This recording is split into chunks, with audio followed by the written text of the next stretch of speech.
Attention frères ivoiriens, danger. Le message que je vous envoie est réel, et c'est ce qui va arriver à la Côte d'Ivoire très peu.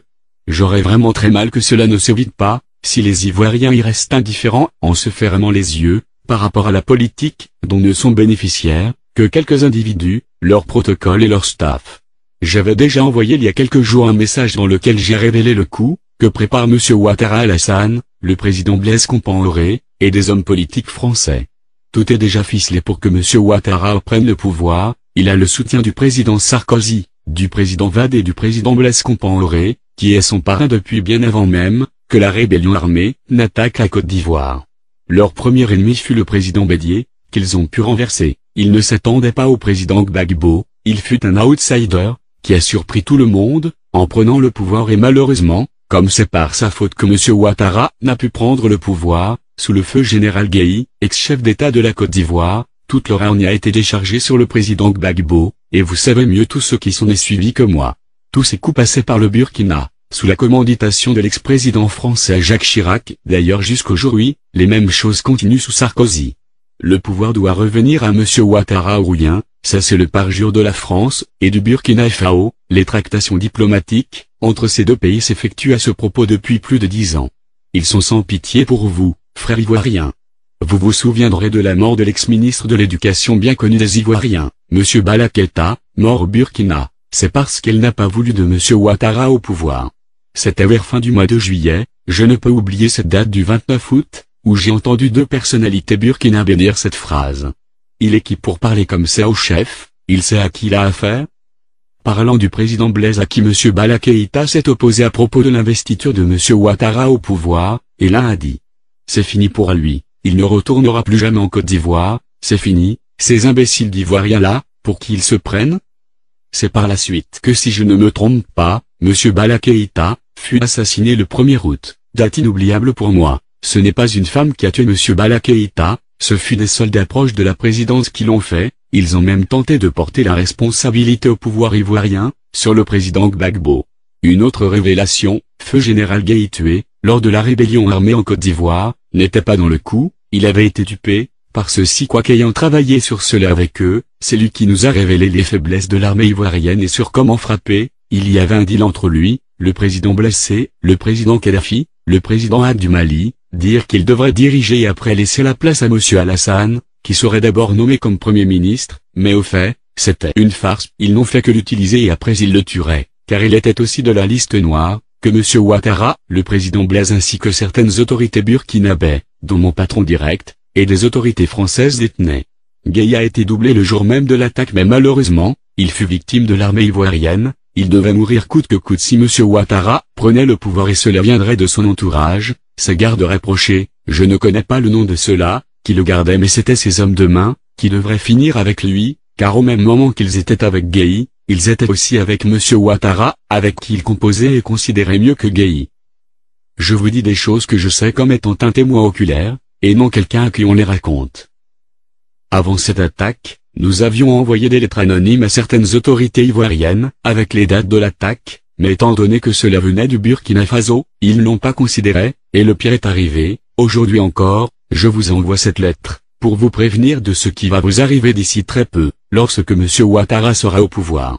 Ils ont préparé un grand coup, celui d'envoyer des mercenaires tuer des halogènes dans tout l'ouest de la Côte d'Ivoire, et ces halogènes seront, de toutes les nationalités étrangères en Côte d'Ivoire, mais pour la plupart des Burkinabés, et des baoulés planteurs, seuls Ivoiriens supposés être opposés aux gens de l'Ouest, c'est d'ailleurs la raison, qui me pousse à écrire car je suis de ces deux bords, et ce sont mes parents des deux côtés, qui vont en payer le tribut, ce sera une tuerie de masse dans des villages d'halogènes, et on fera croire par tout moyen, que ce sont les bêtes et autres peuples de l'Ouest, qui se vengent de la défaite de leur leader Gbagbo Laurent, selon les traces qu'ils feront de leur possible pour laisser. Ils feront tout pour pousser des leaders politiques baoulés à armer leurs autochtones et à se défendre, je veux dire attaquer aussi ceux de l'Ouest, ainsi le tour est joué.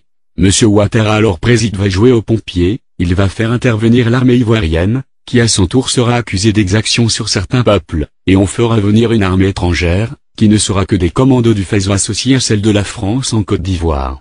Il y aura des accusations portées, sur des hommes politiques du parti du président Gbagbo, qu'ils taxeront d'avoir commandité cela, incitation à la haine et guerre tribale, et, des hommes politiques du parti du président Bédié, et de certains autres partis, surtout les plus influents et cela, avant juste une année de sa prise du pouvoir. Ces personnes seront jugées et condamnées, certaines seront empoisonnées et les faits seront portés sur des cas de suicide en prison. C'est le véritable schéma de ce qui va se dérouler que je vous donne. Il y aura des arrestations d'officiers supérieurs de l'armée ivoirienne, et quelques-uns de la rébellion, qui d'ailleurs verront quelques-uns des leurs être poursuivis par le PI, Tribunal pénal international. Avec l'implication de la France, les dossiers sont déjà prêts, et dont fait partie l'actuel Premier ministre M. Soro Guillaume qui selon eux, est détenteur de beaucoup de secrets, et qui déjà apparaît comme un potentiel danger contre le pouvoir de M. Ouattara dans l'avenir. Il y a en ce moment l'actuel chef d'état-major aussi qui est cité comme étant un traître séduit par le président Gbagbo, et son chef d'état-major le général Mangou, dont il faut aussi tout faire pour écarter. Il y aura des assassinats de beaucoup de dirigeants de la rébellion, par des soldats burkinabés mercenaires, et cela sera mis au compte de probables règlements de compte entre ex-rebelles. Sachez qu'il y aura beaucoup d'assassinats en Côte d'Ivoire, et beaucoup de confiscation de biens de personnalités, surtout les politiques, qui n'étaient pas du parti de M. Ouattara. Il a juré de les appauvrir et les détruire sur tous les plans. Je vous fais une révélation à propos d'un événement, qui devrait se dérouler en Côte d'Ivoire. C'était une marche qu'organisait toute l'opposition, contre le pouvoir de Gbagbo. C'était une insurrection, qui devrait faire tomber le président Gbagbo par deux schémas. L'armée ivoirienne serait contrainte à tirer sur les manifestants qui insisteront. Il y avait déjà parmi ces manifestants des mercenaires armés, qui devraient aussi tirer, et le cobaye du jour, était l'ex-président M. Henri Konan Bédié. On le tuait et on attribuait cette mort au président Gbagbo et ses chefs d'armée. Les médias étaient déjà programmés à annoncer cela partout dans le monde. Cela devrait soulever le peuple baoulé contre les bêtes, et aussi le parti du président Bédié. Gbagbo serait alors chassé du pouvoir à cause de la haine des Ivoiriens, ou au pire des cas, il ne serait pas voté par les Écans, parce qu'il aurait tué leur plus grande autorité. Cet électorat revenait de droit à M. Ouattara, qui automatiquement gagnait les élections, contre le président Gbagbo. Sachez très bien que Gbagbo, sans le savoir, a sauvé la vie à Konan Bédié, en le convainquant de ne pas faire sortir l'opposition pour une marche. Je vous informe aussi que si M. Ouattara prend le pouvoir, il changera la constitution ivoirienne, et ce serait un probable burkinabé, qui gérerait le pouvoir après lui. C'est un pouvoir à vie comme celui de Blaise. Dans leur thèse, la Côte d'Ivoire n'appartient à personne et d'ailleurs, selon eux, le premier président serait un voltaïque, parlant du président Houphouët-Boigny, et que Bédié lui-même serait un burkinabé, Gueye libérien, et Gbagbo aussi serait un autre libérien. Donc après un burkinabé, ce serait au tour d'un autre étranger, peut-être malien, mais je déduis que ce serait un burkinabé, puisque Ouattara a dit à mon patron, que c'est nous qui allons gérer ce pays, ça nous appartiendra, c'est qu'on verront. Je vous informe aussi que les produits ivoiriens, café, cacao, coton et autres, dans certaines régions de la Côte d'Ivoire, seront vendus via le Burkina. Les frontières entre le Burkina et la Côte d'Ivoire n'existeront même plus puisqu'il n'y aura plus de contrôle douanier, depuis les ports ivoiriens, jusqu'aux différentes frontières entre la Côte d'Ivoire et le Burkina Faso. Je vous prie de bien vouloir considérer ce message, c'est une révélation réelle que je vous fais. Si vous aimez vos parents et amis qui sont dans des plantations dans des zones ouest de la Côte d'Ivoire, avertissez-les. Dès que M. Ouattara prend le pouvoir, il va faire tuer beaucoup d'hommes, les halogènes, pour juste accuser des autochtones, et créer une très grande division dans ce beau pays, dans le but de se faire un nom, en jouant le rôle de pompier. Je vous supplie de faire circuler ce message. Je vous prie de bien vouloir considérer ce message, c'est une révélation réelle que je vous fais. Si vous aimez vos parents et amis qui sont dans des plantations dans des zones ouest de la Côte d'Ivoire, avertissez-les. Dès que M. Ouattara prend le pouvoir, il va faire tuer beaucoup d'hommes, les halogènes, pour juste accuser des autochtones, et créer une très grande division dans ce beau pays, dans le but de se faire un nom, en jouant le rôle de pompier. Je vous supplie de faire circuler ce message, aussi long que soit-il, et faites-le aussi passer dans certaines presses si possible. Je me nomme Dao, pour les Ivoiriens qui m'ont connu lorsque j'étais dans ce pays, cela n'est pas le nom que je porte au Burkina. Je suis de l'armée burkinabé, et proche de quelques autorités. Considérez cela s'il vous plaît. N'attendez pas comme la première fois, que le malheur vous surprenne avant de vous lever, ce sera trop tard comme aujourd'hui.